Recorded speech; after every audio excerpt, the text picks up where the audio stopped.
Welcome back, folks. Sheepdog Smokey here, and it is Thursday when you're watching this, and we're pretty much getting right up to the point where we're seeing a lot of government response to the panic. Before we get into it, as always, please remember to subscribe so you're part of the giveaway. Coronavirus, COVID-19, is, from something I read or heard just today, although I am going to verify, I believe the CDC has downgraded. It is no longer classified airborne. You must come in contact with fluid. The one thing that I do like about when I heard that is, remember, fluid can go airborne. If someone coughs or sneezes, then the fluid is expelled. Cover your mouth when you cough. Cough into your elbow. It helps. Cover your face when you sneeze. I don't carry a handkerchief, but I normally carry a paper towel or something so that I can cough or sneeze into it. I have for many years, just because, as I've said, I'm a smoker. I have a cough, and it's just polite. I actually did just check, and it does appear that the CDC has downgraded their instructions for preparing for interaction with people on COVID-19 to basically, you need a barrier against droplets. This could be a surgical mask. It could actually be a painter's mask, because you have to actually come in contact with droplets, with fluid. It is not airborne. There are things, influenza, common cold, for example, are generally airborne. If someone is in the room coughing, you could catch it. But they're saying COVID-19 is not that. So they're basically saying you don't need the N95 respirators.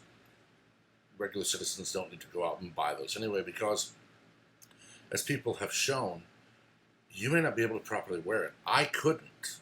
I would have to shave. When I first joined the fire department, I had to shave because our SCBAs required skin contact. And, I mean, granted, the SCBA is not a respirator or a filter. It is actually a closed system where you're breathing bottled air. And I had to have a clean-shaven face to do it. I've been out of the department a while, so I wear my beard again. And a lot of people do, actually. And it is hard to fit a respirator. It is hard to fit those masks like that on properly so that they work. Whereas a barrier, a bandana, something like that, even painter's mask or surgical masks will do it, because they stop the droplet from encountering you. You still want to maintain a bit of distance. I've said in a previous video, I'm not an extrovert. I mean, honestly, I've not left my house in now a little over 24 hours. I went outside for a little bit, talked to my parents. They had to borrow my truck. Had to meet the FedEx guy to pick up my trailer hitch that I'm going to put on. But little things like that. And that's it. I have sandwich stuff. I have cheese and crackers. I have soup. I have eggs from my chickens. So I don't need to leave the house that often. I probably will go to the store for sodas and stuff on the weekend. But that's really it. I mean, I'm not going to have to worry about it because I can stay home. And luckily, I work for a company that's able to let me work from home so that we don't get each other sick. The one thing I am seeing, though, when you have this, it's no longer airborne. You need to have droplet interaction. People get cocky. They think, "Oh, I'm fine. I'm healthy. I have a good immune system. I don't need to worry." And that is the wrong mentality completely. While you may not be at risk, others are. What if you have relatives who are not in the best of health? Your parents are definitely going to be older than you by at least a good bit, if not a really good bit. Mine are 27 years older than me, so they're pushing 70. They're at the leading edge of that bracket where it says be very careful. And while they're both in good health for their age, they're still not as good a health as younger people. So I'm trying to say, I'll go to the grocery store, or I'll go pick this up, or I'll do this. But even then, I'm working all day long, and if they need to go do something, they do. And I mean, that worries me. The mentality of I'm immune, or I have a good immune system, or I'm healthy, does not mean you won't contract coronavirus. You'll be an asymptomatic carrier. Basically means you have it, you suffer no symptoms, and you can pass it on. I am an asymptomatic carrier of tuberculosis because I worked in a jail for a year. And my doctors have recently told me I am at like the most minimal risk of actually developing symptoms now 20 plus years removed from that environment. It was in the very late 90s. So I'm 21, 22, maybe even 23 years, 22 years removed from working in the jail. So my doctors, they've said the test will pop or it won't. It may pop once and not pop the next time when they run the second. He always runs 2 tests. If he gets one of each, he runs a third. And they've told me, he said, yeah, you need to quit smoking, which I needed to do anyway, and I'm getting better at it.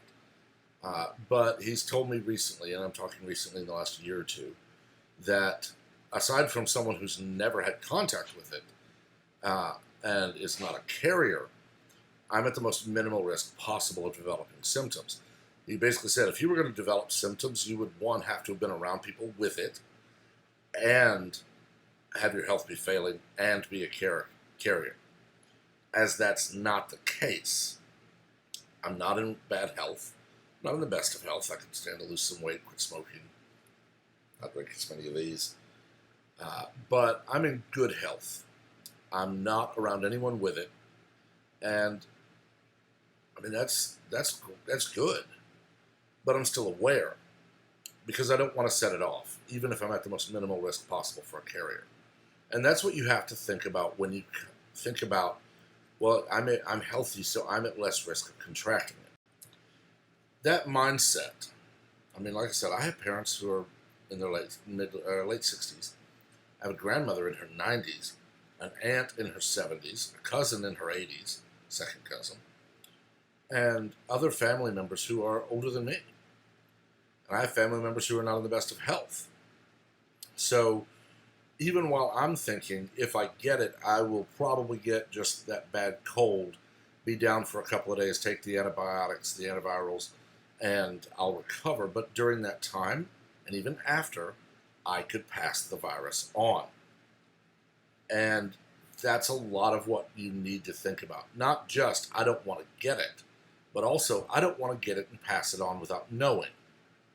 This is why I'm not raging against the governments, city, county, state, and federal, imposing some restrictions, although I feel they're going too far. So I'm not in support of it, but I'm not going to rage.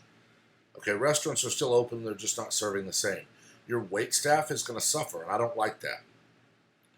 You could run Cracker Barrel, or Chili's, or Applebee's, Outback, any of them as takeout. And a lot of people are going to order. Uber Eats, DoorDash, Grubhub, they're still going to have business. Pizza delivery is probably going to go up. Food delivery in general probably will. Because people are going to think, well, I'm fine. I don't need to go to the store and buy groceries. And then they're going to say, well, I don't want to eat a ham sandwich for 4 days in a row, so I'll order Uber or I'll order pizza. And a lot of companies like that are waiving their fees to get people to order. And yes, it does mitigate some of the risk, but not all. I don't like other people handling my food, even though I do order pizza and we will order Uber or Grubhub or DoorDash at work. Not ordering them right now. If that means I eat crackers and chicken noodle soup a couple of days in a row, if that means I'm eating frozen dinners and stuff like that just so I don't go hungry, fine. I can eat scrambled eggs 3 meals a day. Okay, I can eat a grilled cheese 3 meals a day. I don't have to have burgers and burritos and pizza to get by. This virus has, from what I've heard, a 14-day incubation period. What that means is if you are exposed and you quarantine and you are not symptomatic in 14 days, the chance of becoming symptomatic is minimal. Doesn't mean you're not a carrier, doesn't mean you can't infect others. What it means is that you're not going to develop symptoms, or you're very, very unlikely to. But if you're exposed to influenza and you don't develop symptoms, you can still pass influenza to others. I've joked for years that I catch everything out there and I can't give it away. For years, when I was an extremely heavy smoker and working just the weirdest hours, so I was almost never getting a good night's sleep, even 2 nights in a row, I would catch the flu and a cold and other things like that all year long. Summer colds are the worst, but I would catch them. But I would do the right thing as soon as I knew I was sick, and I would call in and I would stay home and I would take the meds, and I would be fine a few days later. And I don't just open mouth cough or sneeze without worrying. I cover my mouth and I cover my face when I sneeze. So I was doing all I could to not pass anything on, but I caught everything. I'm not doing that anymore now.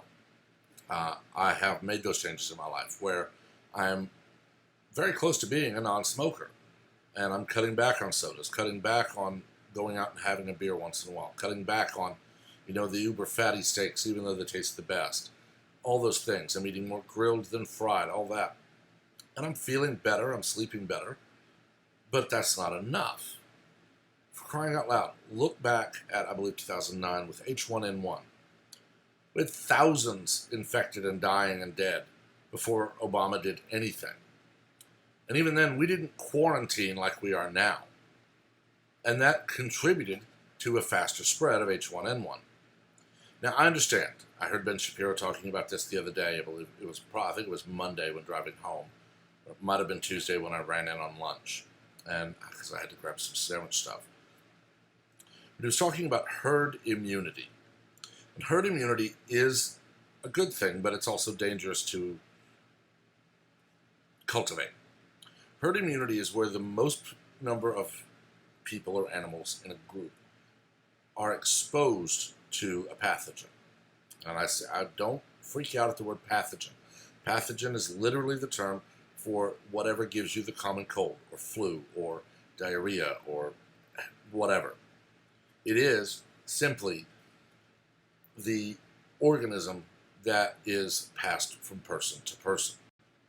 I've talked about before that when I was about 5, I think, 4 or 5, when parents would hear that, so-and-so's kid has chicken pox, but they're only just now taking them out of school because they're only just now having the symptoms, they didn't get as upset. They didn't start screaming, why didn't you keep your kid out? Because you thought they might have had it. The idea was you get it and then you don't get it again. I had a horrible case of it. My little brother didn't have as bad a case. Now he's at risk for shingles. I mean, for crying out loud, there were rumors of chickenpox parties where parents would literally take their kids to play with someone already exhibiting chickenpox to get them infected. But that is herd immunity. I don't agree with those chickenpox parties. I don't agree with, oh, my kid has been diagnosed but not showing symptoms of chickenpox. We'll keep going to school until they show symptoms. Then we'll beg permission, or forgiveness instead of permission. I don't agree with that. But I'm not the one running it. But that's what herd immunity is. The more people exposed to it, and the faster you can treat it and get people healthy again, the less of an issue it will be. Look at something as minimal as the common cold. And for those of you who watch Futurama, you'll remember this from one of the latter seasons, where Fry basically comes down with the common cold. He goes ice fishing, stays out in the cold, and comes down with the common cold. But by the year 3000, or whatever it was in that episode, the common cold had been wiped out. So no one on the planet had been exposed to the common cold in hundreds of years or more. As such, the common cold became a pandemic. And ultimately, it was resolved as TV shows do in their half hour. But that's the danger of having no herd immunity. But the one thing Ben doesn't talk about is that to safely cultivate herd immunity, you have to have an established, approved, proven treatment for what you're trying to create herd immunity for? We don't have a vaccine for COVID-19. All we have are the antivirals and antibiotics we've used for years to hope that they work against COVID-19. As time progresses, medical science will progress with it, and you'll have someone who comes up with a viable, proven vaccine and viable, proven treatments, so that your doctor will say, oh, you've caught this, here's your medicine, take it for 2 weeks. Stay home for 4 to 5 days, you'll be fine. That's when herd immunity comes in. That's when it becomes less of a problem for people to be out and about, shopping in large numbers, eating in a restaurant with 100 people around you, and food out in the open. That's when it becomes acceptable to think about herd immunity, in my mind, is when you have a way to treat those who become symptomatic. We don't have that yet. We have theories, we have proposals, we have items being tested. But until something is proven, I don't want people out saying, herd immunity, we need to expose people. I know. Children 10 and under typically don't get this. They haven't had a case yet. That's not a reason to send your kids out to play in the park with 100 other kids, because if they catch it, they'll be asymptomatic. Then you'll catch it. You're not a child. You might become symptomatic. It comes back to something I've said in previous videos. Think logically. Use your brain for more than keeping your skull from collapsing. When you do this, when everyone does this, we won't see panics because there's no toilet paper, or there's no hand sanitizer, or there's no milk, or there's no this or that. I've seen people complaining that they can't even order baby formula from Amazon because Amazon is out. And that's because someone with a child on formula orders enough formula to last a year. That kid's probably not even going to be on formula by the time you get in the clear. Okay, you're not going to use it all. It's going to sit. Okay, you don't need 100 rolls of toilet paper. Sure, go out and get 15 or 20. That way, if you do get a little sick, you've got it when you can't leave the house. But when you go out and buy 100, 150 rolls of toilet paper, 50 rolls of paper towels, 12 bottles of sanitizer, all the milk, all the eggs, all the formula, then others go without. We're seeing it now. Stores are restocking. But it can't be instantaneous. These products have to be produced. Cows have to be milked, then it has to be pasteurized, then it has to be bottled, then refrigerated, then delivered. So if you're clearing out a store in a day, it's going to take them 2 or 3 to restock. For crying out loud, my parents are raising my 17-year-old nephew. They don't buy more than 2 gallons of milk, and that's if they run out. Typically, when they get down to the end of one, they will have another on spare because he does drink milk. But they don't immediately go out and buy another. They wait until they've used a little bit of it. And then when they get down to about a half a gallon, they'll go buy another gallon. We buy 1, maybe 2 loaves of bread, and it will last us a couple of weeks. Easy. We don't keep it long enough to mold. We have frozen bread before, but we don't stockpile. Yeah, I'm sure, like I've said, I could easily go 2 weeks and maybe need to make 1 or 2 trips to the store. And that's it. I could do that anyway. You don't need to freak out. Yes, this is a dangerous situation. Yes, you want to be careful. But no, you don't need to panic. When you panic, you lose all logic. You lose your ability to think. And when that happens, bad things continue to happen. I've been real serious about this because it's a serious situation. I've talked long enough on it. Let me know your thoughts. Let me know what's going on in your neck of the woods. What's happening where you are. Especially if you're not in the U.S., I do want to hear what's happening where you are. As always, please remember to subscribe, turn on notifications, because I'm doing the giveaway. And also remember, be civil. We're not here to scream and yell. This is not a right versus left, Democrat versus Republican thing. This is human things. We're all in this. So please act like adults and just don't go into that mindset where everybody's out to get me. Until next time, everyone have a wonderful day and be careful out there.